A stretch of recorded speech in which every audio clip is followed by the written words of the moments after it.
Terima kasih Anda masih bersama kami di Berita Banten, dan bagi Anda yang baru saja bergabung, kami hadirkan kembali 3 berita utama pagi hari ini. Puting beliung terjang Pandeglang, puluhan rumah rusak.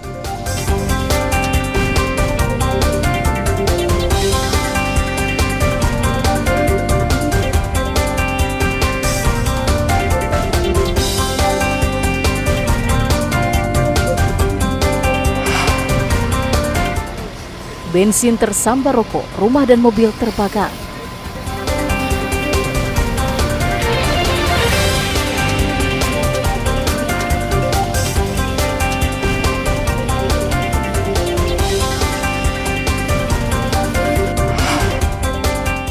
Sopir mengantuk, ambulan tabrak rumah.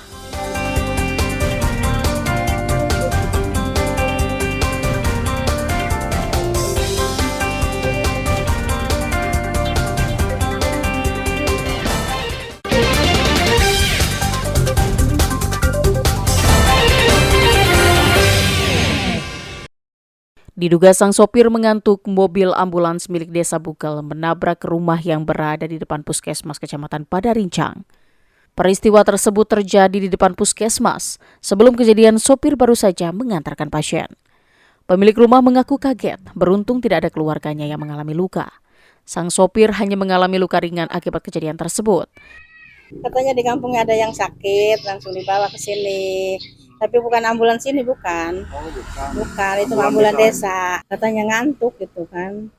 Iya, si bapaknya ngantuk, salah. Kasus kecelakaan juga berakhir damai setelah pihak desa berjanji akan memperbaiki rumah warga yang mengalami kerusakan. Ariel Maranus dan Ahmad Sayuti melaporkan dari Kabupaten Serang. Berdasarkan data Pemprov Banten, hingga saat ini lebih dari 11.000 balita di Banten menderita stunting. Dari belasan ribu balita, salah satunya yakni Indana Zulfa, anak usia 1 tahun 8 bulan, putri dari Ibu Nuriyah, warga Kecamatan Jawilan, Kabupaten Serang, Banten. Nuriyah baru mengetahui anak keduanya menderita stunting saat menginjak usia 1 tahun. Di saat itu berat badan anaknya tidak seperti anak seusianya. Selain itu kondisi sang anak kurang lincah dan lambat berkembang. Setelah dipastikan menderita stunting dengan pendampingan dari Kader Posyandu, Nuriyah rutin membawa buah hatinya ke puskesmas 2 minggu 1 kali. Selain itu, Kader Posyandu juga rutin memberikan pendampingan saat ada di rumah untuk memantau asupan makanan yang diberikan.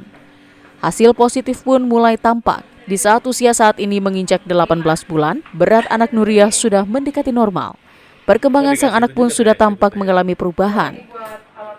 Lemas, kalau jalan sering jatuh gitu. Kalau lagi apa aja sering jatuhnya gitu. Kalau dulu makan susah apa gimana, Bu? Makan agak susah di rumah.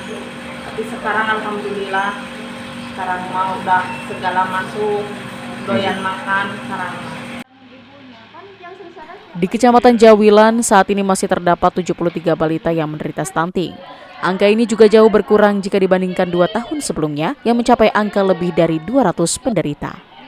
Selain membuka layanan konseling khusus bagi penderita stunting, pihak puskesmas juga rutin turun ke masyarakat untuk memberikan penyuluhan termasuk kepada ibu hamil. Stunting di wilayah Puskesmas Jawilan itu sudah menurun, Pak, dari angka ratusan sekarang menjadi 73. Malah ada desa Ceplang yang sudah zero, jadi tidak ada stuntingnya. Kemudian kita juga ada upaya untuk penanganan stunting, yaitu dengan inovasi langsing, di mana pencegahan stunting untuk Jawilan ya, Pak, ya. Berdasarkan data dari Pemprov Banten, hingga pertengahan tahun 2023, masih ada lebih dari 11.000 balita yang menderita stunting. Pada tahun ini, Pemprov Banten juga telah mengalokasi anggaran lebih dari 700 miliar rupiah untuk penanganan stunting di Banten. Beberapa kinerja dari penanganan ya secara data berdasarkan PPGM kita ada sekitar 29.000 dan sekarang masih ada sekitar 11.000 yang mesti tangani atau sudah di angka 12%. Nah, mudah-mudahan karena bukan berarti cepat ya, karena kan masih ada kelahiran dan sebagainya, sepanjang itu mungkin tidak untuk kemungkinan masih ada penderita stunting. Di akhir tahun 2023, Pemprov Banten menargetkan angka stunting di Banten hanya 12% atau di bawah angka rata-rata nasional. Ariel Maranus dan Ahmad Sayuti melaporkan dari Kabupaten Serang. Pada Juni 2023 lalu, beredar surat permintaan warga adat Baduy yang menginginkan sinyal internet dihapus di wilayahnya. Surat permohonan itu dilayangkan ke pemerintah setelah melalui musyawarah antar pengurus lembaga adat di Baduy. Mereka keberatan dengan 2 tower sinyal internet yang memancar ke wilayah Tanah Ulayat. Keberadaan sinyal internet membawa dampak negatif untuk warga Baduy.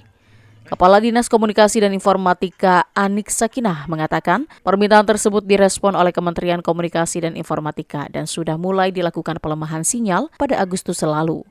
Untuk teknis penghapusan sinyal dilakukan oleh provider pemilik Tower Base Transceiver Station atau BTS dengan mengalihkan pancaran sinyal dari tadinya ke Baduy menjadi ke area lain. Kemarin terakhir hasil dari kajian mereka, ya sudah, cuman kan kemarin kesepakatannya Baduy luar, Baduy dalam kah, atau Baduy dalam saja, atau Baduy dua-duanya gitu kan. Nah itu membahas itu. Nah kita sudah berkesepakatan pokoknya menurut wilayah Baduynya mintanya kan Baduy dalam saja. Itu sudah dilaksanakan sama kementerian ya kan. Itu wilayahnya, kewenangannya Kementerian Kominfo ya. Berarti secara resmi Baduy dalam sudah off dari internet? Sebetulnya sudah. Black spot berarti ya, Bu, ya? Black spot lah ya, walaupun katanya kemarin walaupun ada ya mungkin hanya sedikit lah, lemah gitu karena kan memang sebaran itu agak sulit ya gitu. Tapi sudah di-off-kan kalau untuk area dalam ya. Berdasarkan permintaan lembaga adat, wilayah yang dilakukan blind spot hanya di kawasan Baduy dalam. Sedangkan kawasan Baduy luar masih diperbolehkan adanya internet untuk berbagai kebutuhan baik itu pemerintah, ekonomi dan juga pariwisata. Ariel Maranus dan Kusnedi melaporkan dari Kabupaten Lebak, Banten. Ya, informasi tadi mengakhiri berita Banten pagi hari ini. Saya Rusdi Maulana mewakili kerabat kerja yang bertugas mengucapkan terima kasih, selamat pagi dan sampai jumpa.